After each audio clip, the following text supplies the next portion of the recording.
the malls are open. How are these places any different than the Adirondack Bank Center? I just don't understand it.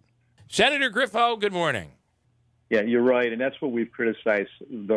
Look, let's also give credit here. When things began, there was a constitutional authority and responsibility vested in the executive.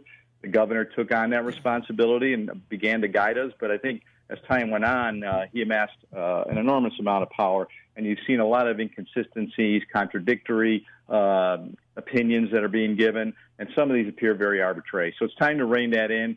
And we look at the next phase here, even the nursing homes, too. There's two things. First, immediately, we've got to bring this visitation to fruition. It's got to be done safely, but it's got to be done and should be done almost immediately so that we can find a way for loved ones who are now dying. Some of these residents are dying from failure to thrive because they don't have that connection with their families. And that's got to be prevented, and we can do that now safely. And it's not only the state issuing guidance, but it's all these facilities need to comply with this and find ways to be safe but yet functional so that we can allow for that visitation. And beyond that, we're going to need long-term reform. And we're starting to hear a lot of the things we talked about on your show, enhancing the ombudsman program, more staff, better compensation, using technology. There are a lot of things that we can do in the industry. This is an opportunity that we should not squander also as we move forward for industry-wide reform. You know, it baffles me that we've gone through this, and Bill, you pointed out earlier the language that's used is anybody in a nursing home who wants the vaccine has gotten has had the opportunity to get it. Why do we make everybody get the vaccine and then nothing changes? So you still can't see them in a nursing home, so we just want them to live longer alone and die of natural causes? I just don't get it. I think the problem that you have is you can still pass the virus on, so the science is telling us, even if you've had the vaccine. Well, and I think that's what remains. Now that I agree with the restrictions at this point, I mean...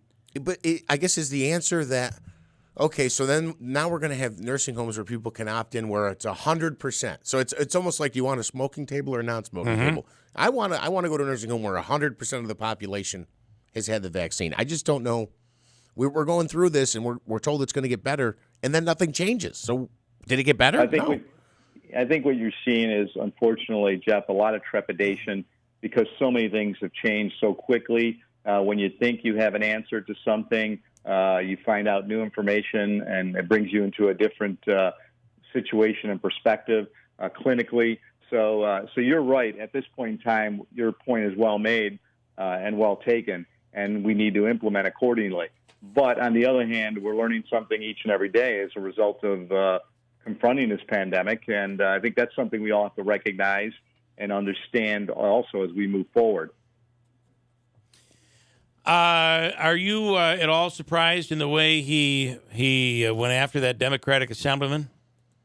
No, I'm not surprised because he's a strong personality, and he's going to, they say in politics you have sharp elbows, and he definitely has sharp elbows. But I think it's unacceptable when you start to threaten people and try to intimidate people. And I do believe the assembly member in this case, and I think, the presentation the governor made the other day where he now says he wasn't strong enough to combat the erroneous information. And I think that's a lot of BS. And people are entitled to their opinion, just as he has an opinion, and to present proposals relative to how you tackle any particular situation. So I think that was disingenuous on his part. And I think that's what really upsets a lot of people, that, he's not taking ownership here. And as a result of that, he's just getting combative. So, his administration's going to make a determination and a decision has to be rendered on how they're going to cooperate and work with the legislature moving forward. But I think what you're seeing now is bipartisan outcries for change. And you're seeing many members on both sides and from both spectrums that are challenging his authority and his approach and style at this point in time.